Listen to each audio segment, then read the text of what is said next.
Como eu estava falando, amados, eu percebo pelo Espírito Santo de Deus que o Senhor nesta noite Ele está operando de uma forma diferente neste lugar.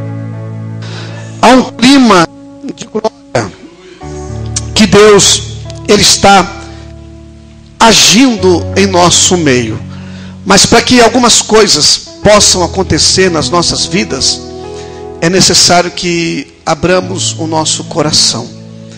É que é necessário que abramos também os nossos ouvidos espirituais para nós ouvirmos a vontade de Deus para as nossas vidas. Se você não abrir os teus ouvidos espirituais nesta noite, mas pastor, como é que eu abro os meus ouvidos espirituais? É somente pela fé. Amém? É pela fé. É certo que a palavra de Deus, ela tem que também se desenvolver de maneira clara e objetiva.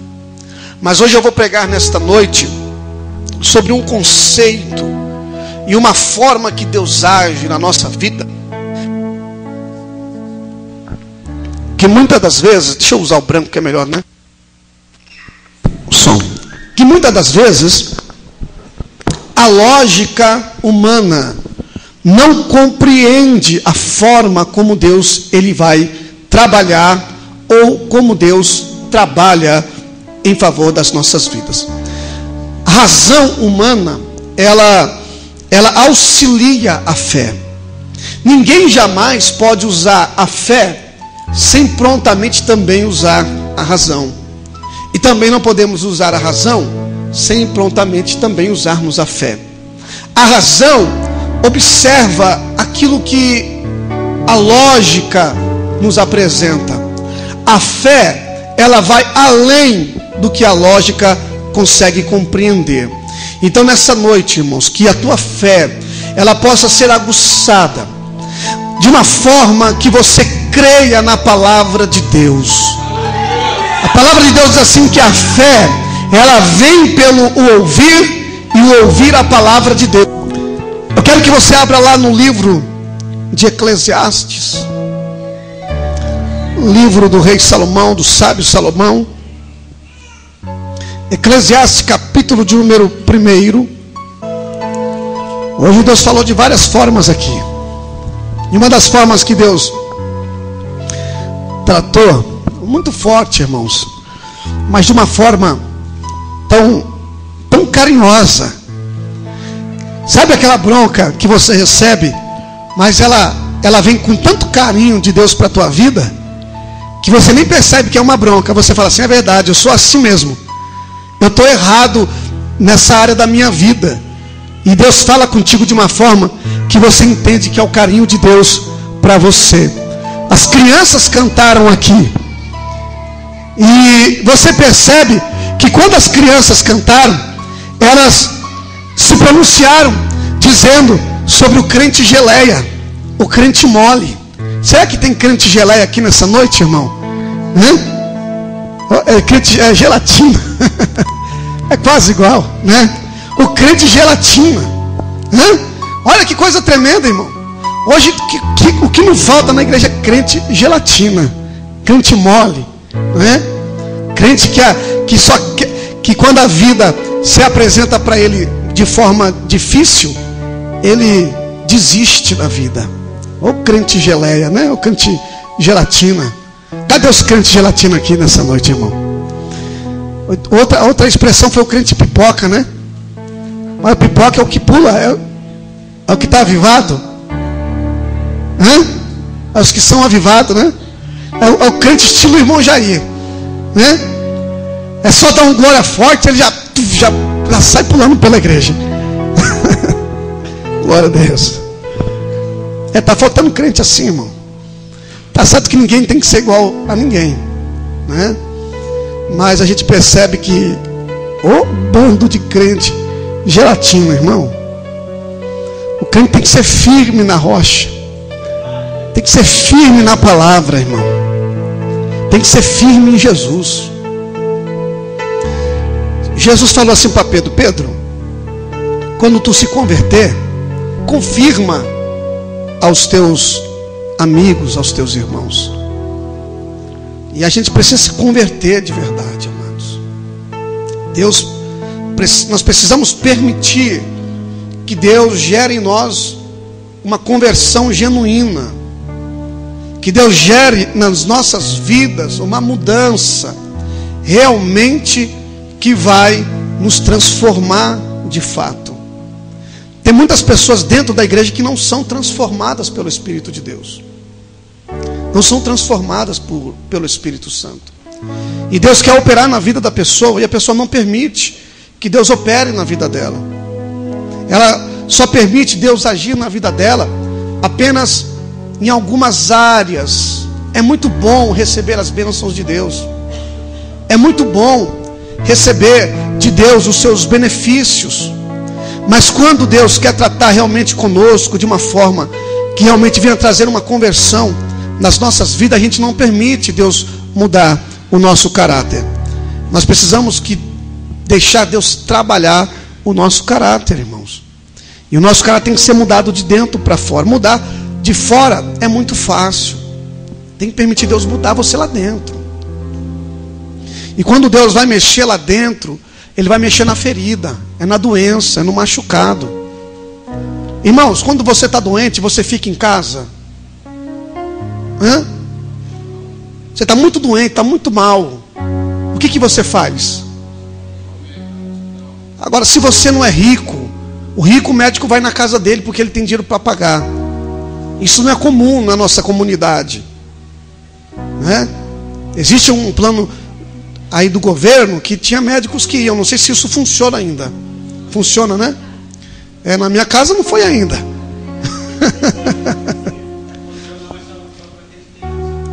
Aí. Mas vamos lá.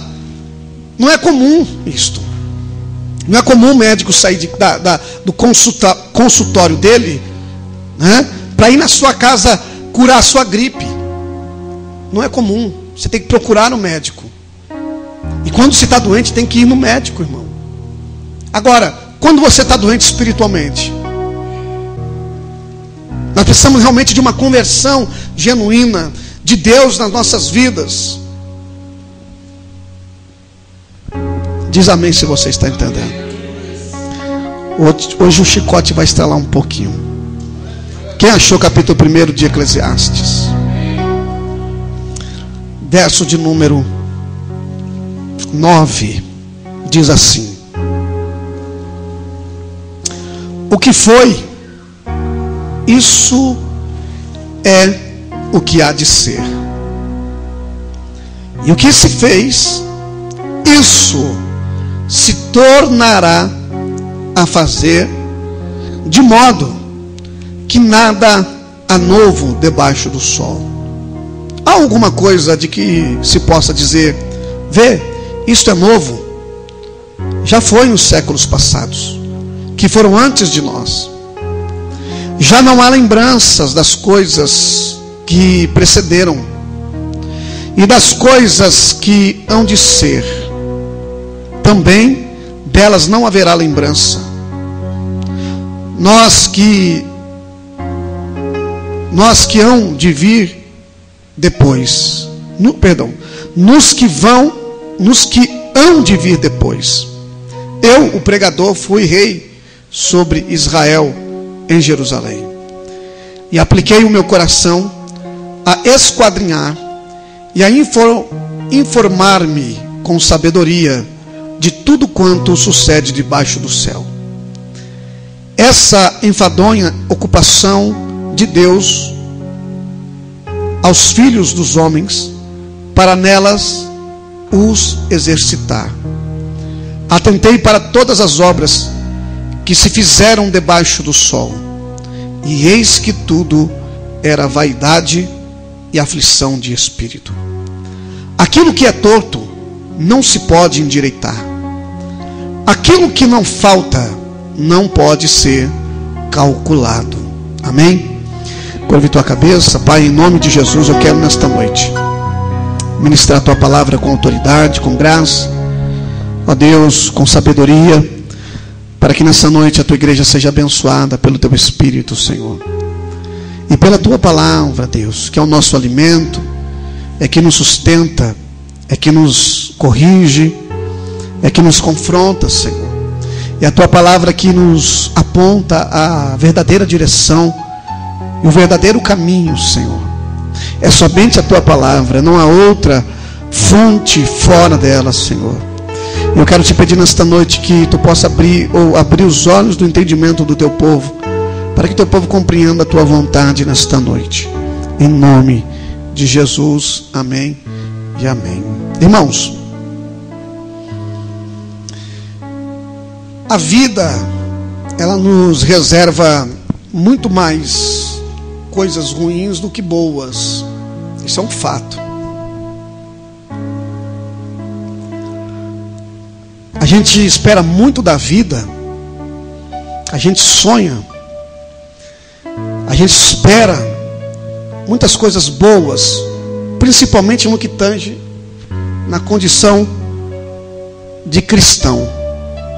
Nós que estamos inseridos dentro de uma sociedade capitalista, onde todo mundo quer ganhar, onde todo mundo quer estar por cima, onde as pessoas, elas deixam de lado valores que realmente dão significado à vida e trocam esses valores por coisas tão fúteis, tão supérfluas, que não vão lhe dar nenhum significado para a vida. E com base no que Salomão diz aqui, eu me pus a meditar um pouco sobre o livro de Eclesiastes, que é um livro excelente. O livro de Provérbios é um livro que fala muito para jovens. E o interessante, não só para jovens, mas para toda uma classe de pessoas de idade. O livro de Provérbios, é interessante que ele aplica muito a questão da sabedoria também, do dia a dia, do cotidiano, da família, de muitas questões moral e espiritual para a vida. E o interessante é que o livro de Provérbios ele tem 31 capítulos, né? Que é o máximo do limite do mês, né? O mês, quando ele realmente ele alcança o seu limite de dias, é até o dia 31, como é esse mês atual. Então ele tem 31 capítulos que são para você meditar todos os dias, pelo menos num capítulo, e dali extrair verdades de Deus para a tua vida, para a família, para a vida espiritual, para a vida financeira, para a vida aos filhos, em condição aos filhos, e assim por diante, para viver em comunidade, para viver uma vida relacional com as outras pessoas. Porque a coisa mais difícil é viver em grupo. As coisas mais difíceis é viver em família. Mas pior ainda é viver só. É difícil viver unido em um grupo. De você lidar com as dificuldades do outro. É muito difícil. É por isso que existe o conceito tão psicológico sobre a questão de viver e conviver. O fato de você viver com uma pessoa e de você viver inserido dentro de um contexto, você vai ter que aprender a conviver com aquela pessoa, a conviver com os defeitos do marido, a conviver com os defeitos da esposa, a conviver com os defeitos dos filhos. Eu tenho sempre falado aqui que os filhos jamais serão igual aos pais. A gente quer muito que os filhos sejam igual a nós, mas isso é impossível de nós alcançarmos. Possa ser que os nossos filhos herdam traços, seja da condição do gene, mas muitas coisas os nossos filhos não vão tirar de nós, não vão aprender conosco. Apesar de aprender conosco, mas não serão igual a nós. Principalmente lidar no convívio da igreja, no convívio da vizinhança, é muito difícil, irmão.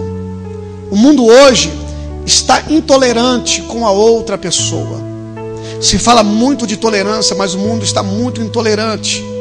Nós estamos realmente tão cheios de tantas coisas, mas extremamente vazios de Deus. Quando eu falo estar vazio de Deus, eu não estou falando vazio de falar no nome de Jesus, de falar da Bíblia, de recitar versículos. Isso é muito fácil. Eu estou falando de que quando nós estamos vazios de Deus, nós estamos vazios do amor, nós estamos vazios do perdão, nós estamos vazios da compreensão, nós estamos vazios da solidariedade, nós estamos vazios de estender as mãos. Nós estamos tão oco, tão seco, que a gente vem para a igreja. Muitas pessoas hoje não mais sentem mais a presença de Deus, porque elas estão tão cheias de tantas coisas, mas estão vazias de Deus.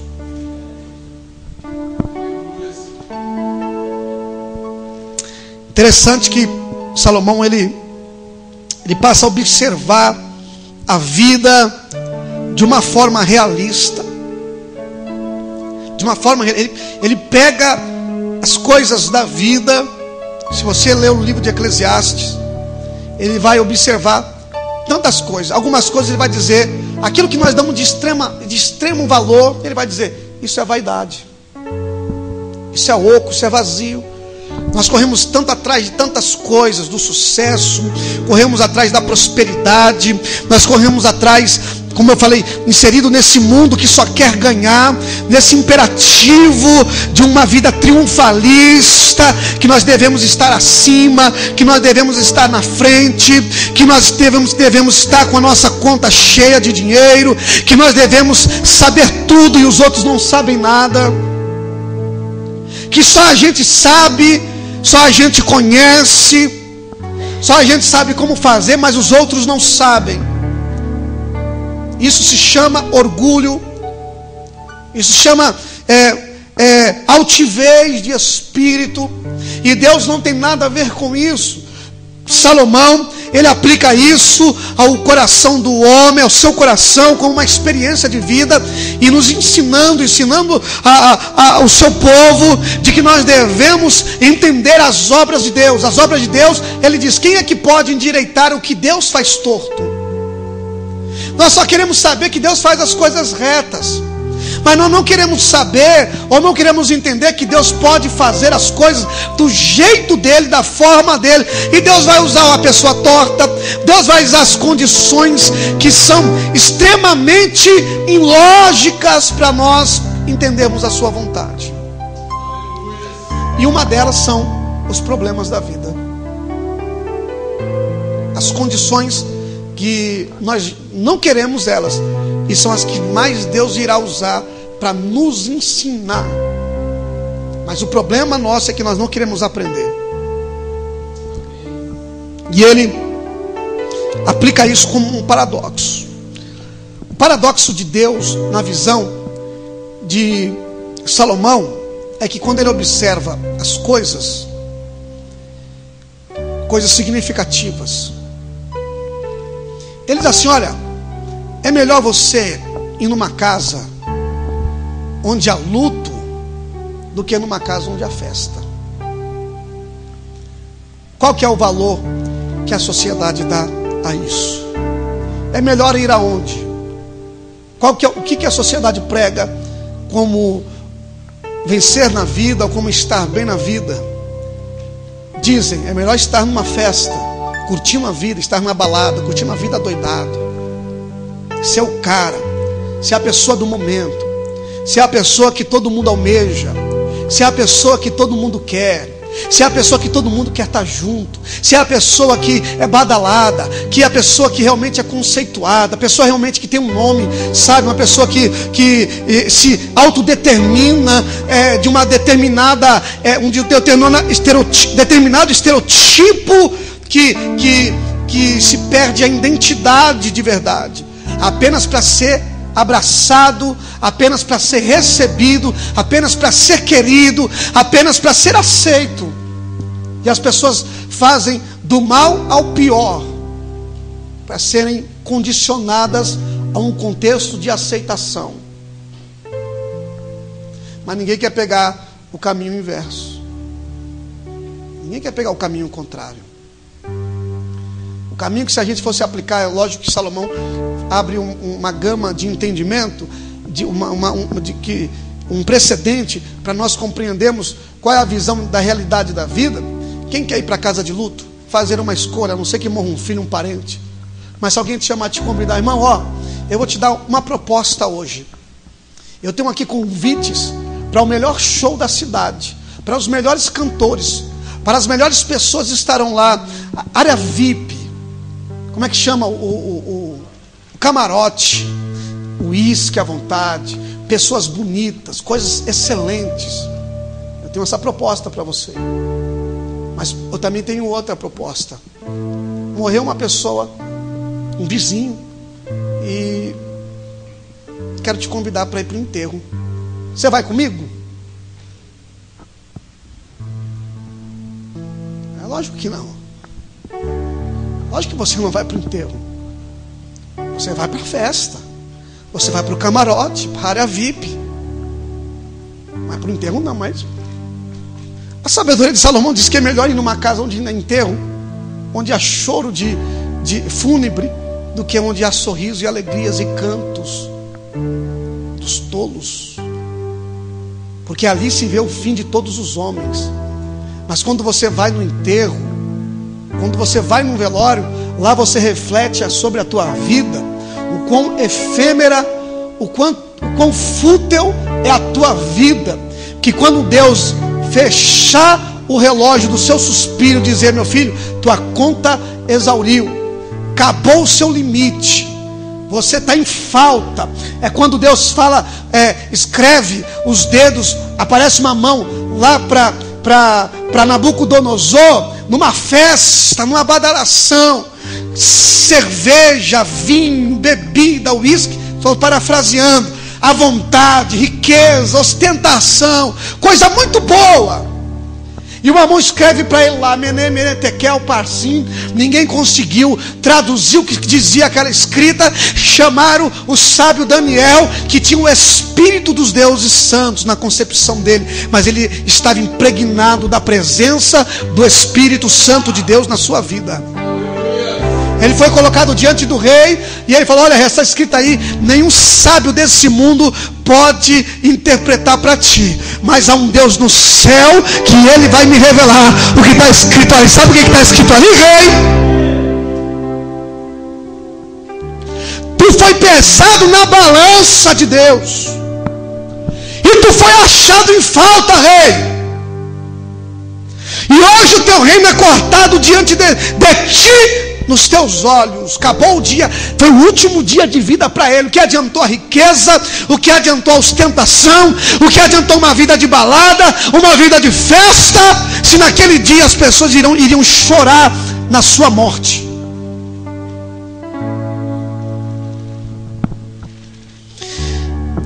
As coisas que já foram, elas tornarão a ser.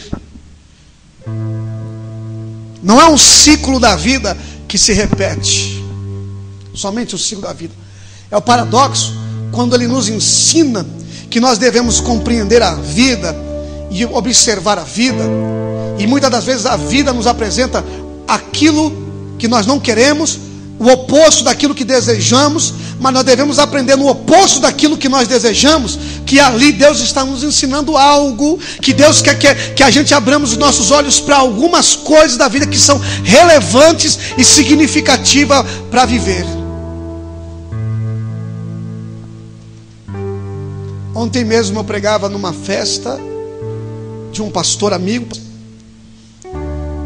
e eu citei algo que pode até parecer soar um tanto quanto negativo. Ele estava completando mais um ano de vida. Mas como que a gente falamos completar um ano de vida? Nós estamos ganhando mais um ano de vida, não é assim? Mas se você olhar pelo oposto, a cada ano que passa, a cada data que você comemora seu aniversário, você está perdendo mais um ano de vida, está diminuindo a sua conta. E quando você for pesado na balança dos dias, dos minutos, das horas, dos meses e das semanas, que você perdeu tanto tempo nas baladas, nas porcarias da vida, que você perdeu tanto tempo na frente de um computador, que você perdeu tanto tempo tecando seus dedinhos no WhatsApp, que você perdeu tanto tempo com coisas tão fúteis, e Deus falou: chegou o dia da cobrança, meu filho, e o que é o que você tem preparado para mim? Louco, hoje pedirão a tua alma, e que é que tu tens preparado? Nada, porque eu perdi meu tempo, eu desperdicei meu tempo, vivendo do meu jeito, vivendo da forma que eu queria, achando que eu era dono do meu próprio nariz, rejeitando as coisas santas. É por isso que a Bíblia diz que nós não devemos dar as coisas santas aos porcos, porque eles desperdiçam e não dão valor àquilo que realmente tem valor. E em qual condição você se encontra? O que adianta ter as riquezas desse mundo? O que adianta ter uma vida tão badalada, se realmente a tua vida não está firmada em Cristo? E se você morrer hoje, você perde a tua salvação. Eu não estou falando para pessoas somente não crentes, estou falando para pessoa crente também, que tem muito crente que precisa tomar cuidado para não ir para o inferno, cheio de mágoa, de rancor e de vícios, e de prostituição e de adultério, com os olhos cheios de fornicação, de coisas que Deus não se agrada.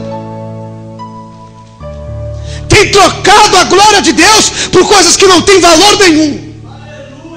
E tu está pensando o quê? Que a hora da cobrança não vai chegar? E tu acha que Deus não está vendo a profanação que você está fazendo?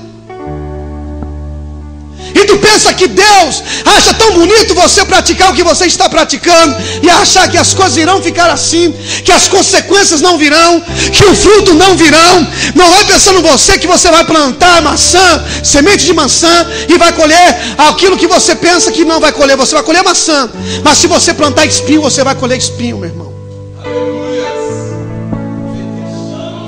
Então nós precisamos considerar o oposto da situação, o oposto das coisas. A multidão está indo para um lado. Opa, se a multidão está indo para um lado, alguma coisa está errada. Se poucas pessoas estão caminhando para outro, então alguma coisa tem diferente, alguma coisa está de errado. Será que o mínimo, aquilo que nós minimizamos, está tão certo ou está tão errado? Jesus ensina que quando nós devemos escolher um caminho, nós precisamos medir a condição daquele caminho, no sentido de que olhar, observar que o caminho largo, espaçoso, que muitos estão entrando, se todo mundo está indo por ali, então vou por ali, porque ali é o caminho exato, é o caminho certo. Mas poucas pessoas, e aquelas pessoas que estão indo por aquele caminho, que é muito mais difícil do que o outro, e aquelas pessoas são quadradas, aquelas pessoas são estranhas, elas carregam uma Bíblia na mão, aquelas pessoas falam de Jesus, aquelas pessoas dizem que são realmente apaixonadas por Jesus, são pessoas que não curtem a vida como eu curto, são pessoas que não vivem do jeito que tem que viver, que eu acho que tenho que viver. Então aquelas pessoas devem estar erradas, porque a maioria está indo por esse caminho, então eu vou seguir esse caminho.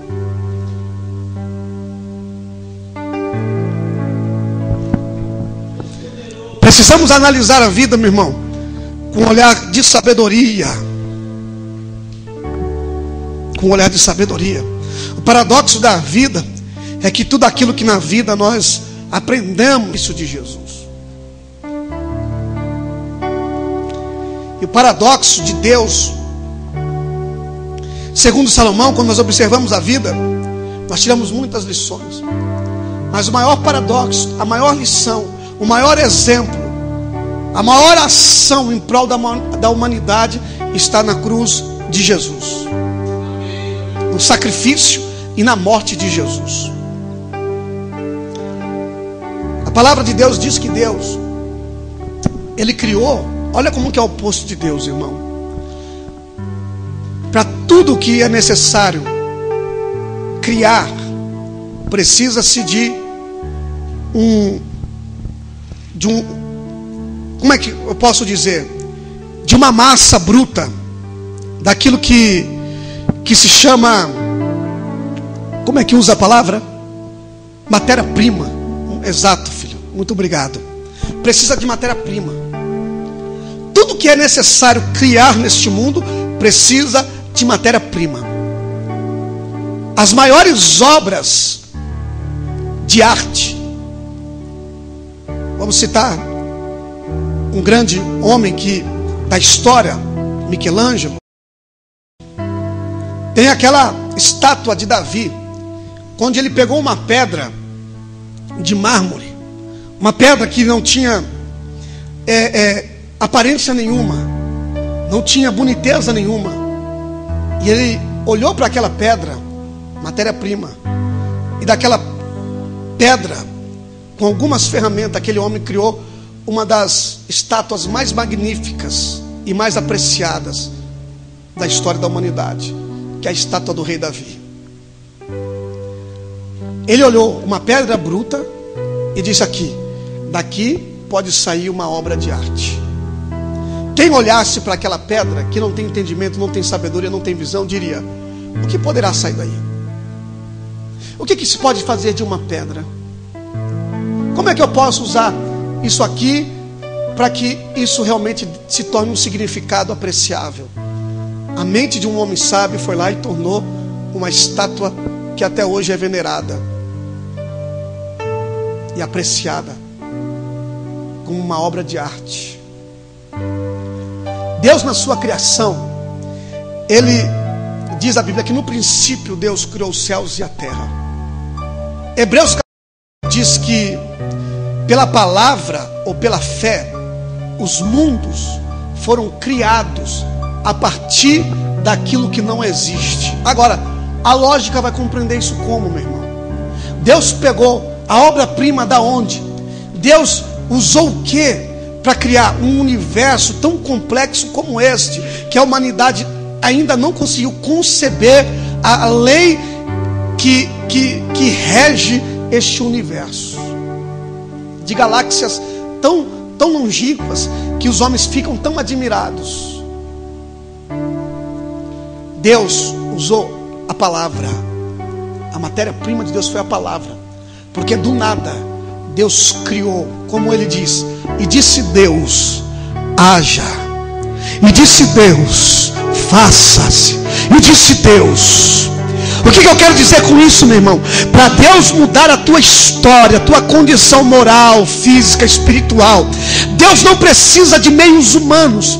Basta uma palavra de Deus, como uma obra-prima dele, de olhar para você que alguém talvez olhou e disse assim: não vai dar em nada. E ele diz assim: esse aqui vai ser meu servo, essa aqui vai ser minha serva, vai ser um adorador, um verdadeiro adorador, que eu escolhi para me adorar. Deus usa o nada para fazer tudo. Deus pode usar o nada da sua vida para fazer tudo o que Ele precisa fazer em você. Se você está entendendo, diga amém. Olha que interessante, meu irmão. A fraqueza de Deus é mais forte do que a dos homens. Se a gente entender que existe uma fraqueza em Deus, essa fraqueza não é uma fraqueza moral, não é um deslize moral que há em nós. Cada um de nós temos uma fraqueza, irmão. É aí que está um negócio. Você precisa entender a fraqueza do outro. Deus entende a sua. Deus compreende a minha. Aí, a fraqueza de Deus. Vamos entender que Deus tem uma fraqueza. Eu acho que a fraqueza de Deus, irmão, é amar o homem. Porque a gente não ama, irmão, de fato, como deveria amar, e Deus nos ama. Acho que é uma fraqueza de Deus isto. Apenas uma brincadeira, não é doutrina isto. Nem a Bíblia fala sobre isso.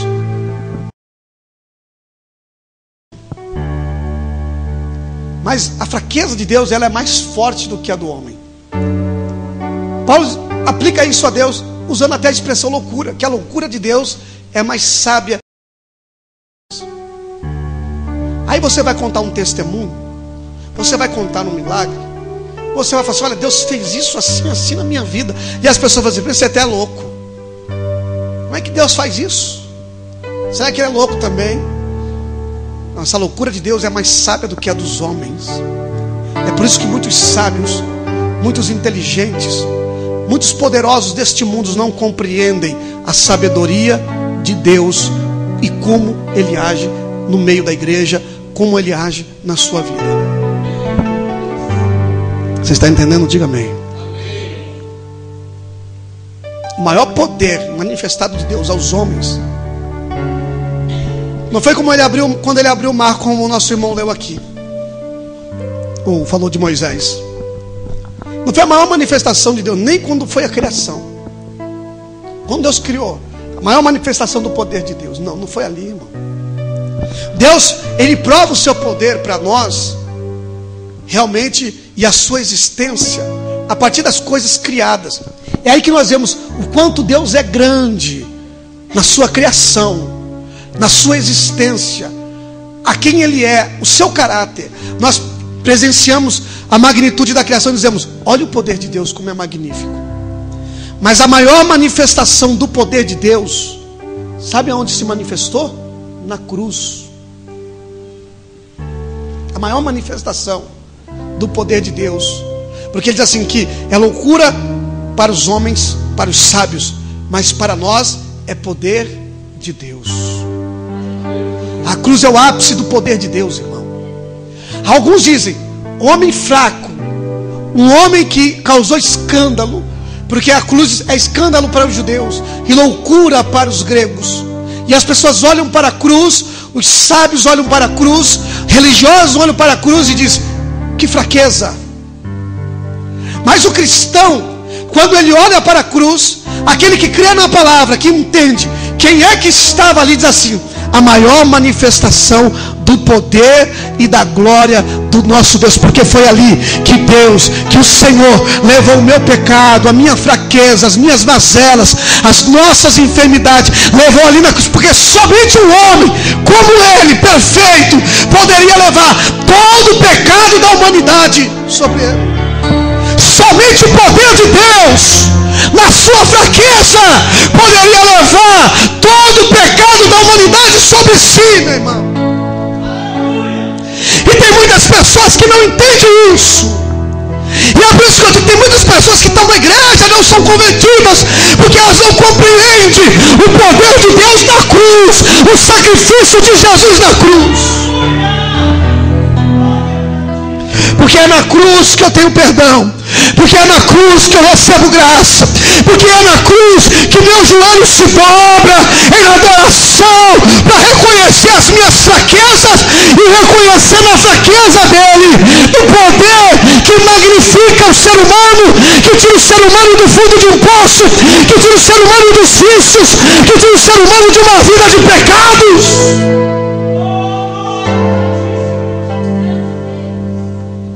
Esse é o paradoxo divino. A cruz, irmão, pega o pequeno e faz dele grande. Os pequenininhos, Jesus fala assim: olha, quem quer ser maior no reino? Alguém chegou para Jesus: Jesus, olha, permite que eu, o meu irmão, ou permite que meus filhos, Jesus, se assente no teu reino, um do teu lado à esquerda e outro à direita. Que coisa boa, irmão. Mas a mulher não sabia nem o que estava pedindo. Aí Jesus fala assim: olha, beber do meu cálice, vocês querem beber? Jesus está falando de dores, de tristeza, de perseguição. Jesus está falando de cruz. Beberemos. Vocês querem viver o que eu estou vivendo? Viveremos, Senhor. Mas sentar à minha direita ou à esquerda não compete a mim, somente ao Pai. Porque o que quer ser o maior dentre vocês terá que ser o menor. E o menor dentre vocês é o maior. Quando Jesus se refere a respeito de João Batista, ele diz assim: olha, na humanidade, na história da humanidade, da lei e dos profetas, não nasceu homem maior do que João Batista. Não tem homem maior do que ele. Mas contudo, no reino de Deus, ele é o menor. Ou o menor é maior do que ele no reino de Deus. Então, esse paradoxo de Jesus para o ser humano, para a vida, é que o menor é o maior. O maior é o menor. Olha que interessante isso, irmão. Para Jesus, a fila, a gente pensa assim, que o primeiro da fila é o que está na frente de tudo, não é isso? Mas Jesus fala assim: olha, através da minha vida, do meu evangelho, os últimos serão os primeiros. Então por isso que eu falo, irmão, Nessa vida, quem quer ser primeiro em tudo, vai ser o último. Nessa vida, quem quer ser grande em tudo, vai ser o menor. Nessa vida, quem quer ter tudo, quando perceber, não vai ter nada. Jesus falou assim para uns, contou uma parábola de alguns homens que receberam talentos. A fidelidade no pouco é que nos leva para o muito. Servo bom e fiel. No pouco tu foste fiel, sobre o muito eu te colocarei. Nós precisamos seguir o caminho inverso, da qual esse mundo que é uma maré, que vai, nós devemos nadar contra ele, meu irmão. Contra o pecado, contra as impurezas, contra este mundo, contra os valores que este mundo tem pregado, dizendo, esse é o valor que realmente tem que ser considerado. E nós devemos, como igreja, fazer inversão de valores, porque os valores estão invertidos. Está virando bagunça moral e espiritual, meu irmão. E na igreja, na casa de Deus, tem que ter compromisso com Jesus. Jesus aceita as tuas falhas, aceita as minhas falhas, aceita, irmão.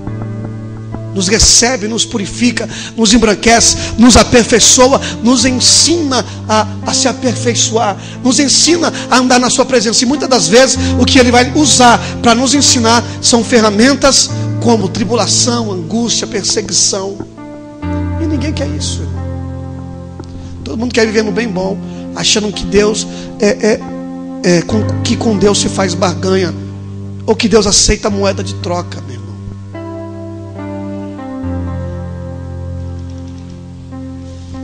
Na cruz, olha só, meu irmão, para você ser cheio, você tem que se esvaziar.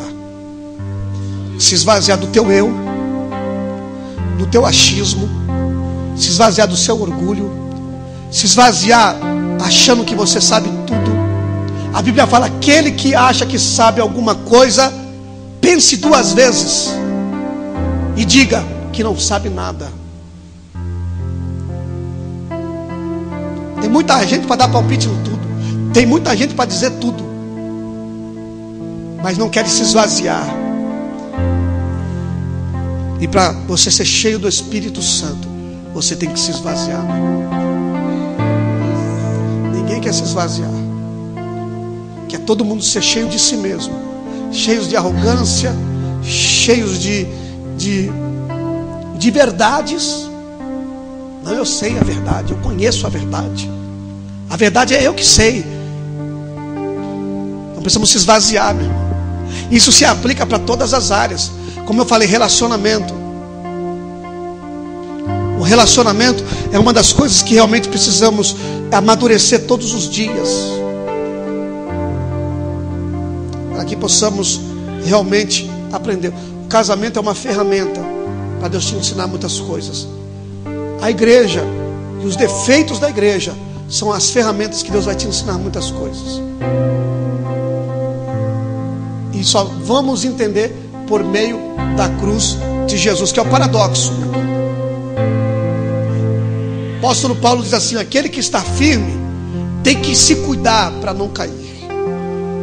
Tem muita gente que acha que é santo, todo empolado, sabe, tudo muito certo, tudo muito enquadrado nas regras. É bom, mas não garante a vitória, irmão. Não garante salvação.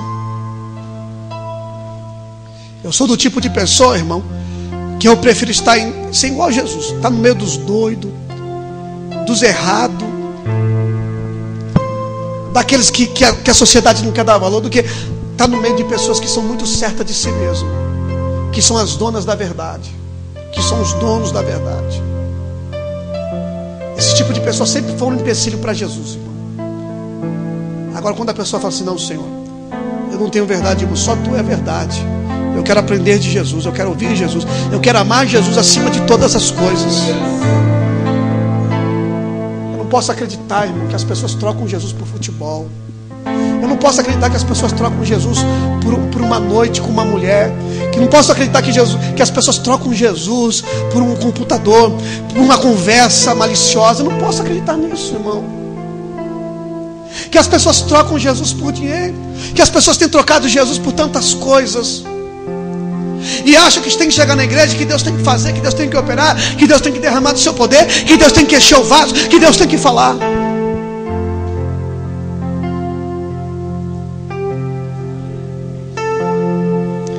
Eu vou ler um texto aqui para a gente encerrar. Filipenses capítulo 2. Olha que coisa tremenda. Eu abri a Bíblia, caiu certinho lá, irmão. Deus está no negócio, viu? Deus está aqui. Fala assim, Jesus está aqui. Eu tenho falado aqui, nós falamos na reunião, que a mensagem do altar tem que ser a cruz. É o Evangelho. Vai pensando que você vai receber palavra de poder, de prosperidade. Deus pode falar sim, pode fazer. É Deus.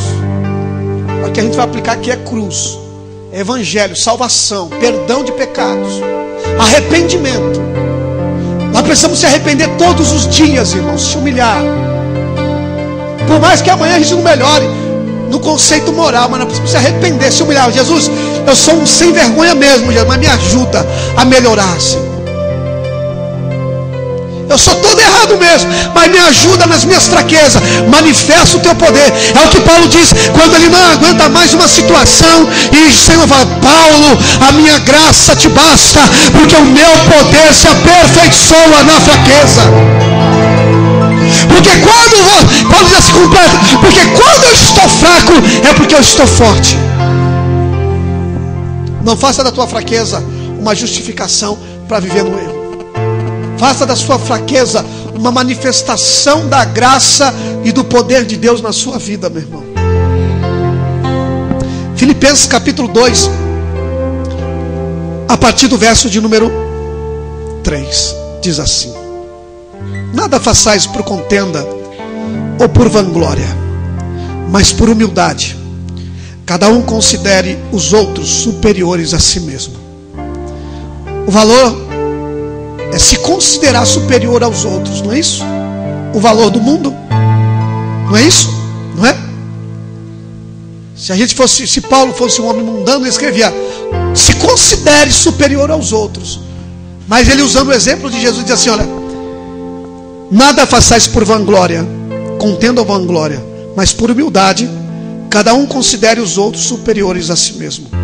Não atente cada um para o que é propriamente seu. Quer dizer, eu vou cuidar só da minha vida, eu vou cuidar só das minhas coisas. Os outros é que se lasquem para lá. Eu não quero saber dos outros, eu quero saber de mim e da minha família. São pessoas egoístas, pessoas particularistas,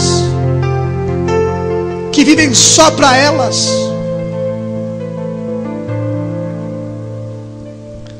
Propriamente para o que é seu, mas cada qual também para o que é dos outros. De sorte que haja em vós o mesmo sentimento que houve também em Cristo Jesus, que sendo em forma de Deus, ele era Deus, tinha a forma de Deus, irmão, glória e poder, ele tinha esse aspecto, ele tinha essa natureza, essa essência de Deus. O que Deus é, Jesus, antes de vir a esta terra, de se encarnar, ele era junto com o Pai, ele era cheio de glória, de poder. Que sendo em forma de Deus, não teve por usurpação ser igual a Deus. Ele era próprio Deus, mas ele nunca disse: eu sou Deus, eu sou o cara, eu que mando, eu que faço, eu que aconteço, faço as coisas acontecer, olha para mim, faz o que eu mando. Isso, Jesus nunca fez assim. Ele não teve por usurpação ser igual a Deus. Era ali por direito, mas ele nunca usou desse direito para pisar nos outros. Mas aniquilou-se a si mesmo, mesmo tomando forma de servo, fazendo-se semelhante aos homens, e achado na forma de homem, humilhou-se a si mesmo. Irmão, já era humilhação demais se fazer homem. Um Deus se fazer homem. Concepção de Deus seria uma humilhação se reduzir a um homem. E ele, quando se fez homem, ele ainda se humilhou ainda diante dos homens. E achando na forma de homem, humilhou-se a si mesmo, sendo obediente até a morte, e morte de cruz. Pelo que também Deus o exaltou sobremaneiramente, Perdão, irmão, eu li errado aqui. Deus lhe exaltou soberanamente e lhe deu um nome que é sobre todo o nome. Olha aqui, Buda não se compara a Jesus, irmão. Maomé, a qual os terroristas matam por nome de Maomé ou o nome de Alá, o nome de Maomé não se equipara ao nome de Jesus. Dos filósofos, nenhum deles se compara nem o nome e nem a sabedoria de Jesus. Aos homens poderosos da nossa atualidade, Barack Obama, aos homens que realmente têm proeminência nos governos mundiais, os nomes deles não se equipara ao nome de Jesus. Todos esses que eu citei terão que se dobrar diante de Jesus e dizer: só Jesus é Deus, só o Senhor é Deus, só o Senhor é Deus.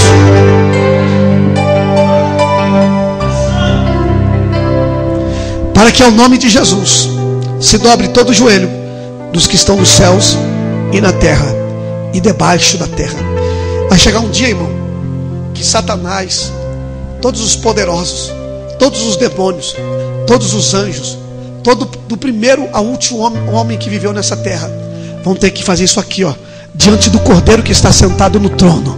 Tem que dobrar o joelho, vão ter que prostrar com a cara no pó e reconhecer que aquele que está no trono é digno de toda adoração, é digno de todo louvor, é digno de todas as coisas, de todo o poder e de toda a autoridade, porque somente o nome de Jesus é no qual se encontramos salvação. E hoje você, como igreja, tem o direito, tem o privilégio, aleluia, de se prostrar diante dele com a cara no pó e adorá-lo, aleluia, dizer: Senhor, eu te amo, tu és o Senhor da minha vida, Jesus. Se coloca de pé, meu irmão. E toda língua confesse que Jesus Cristo é o Senhor, para a glória de Deus Pai.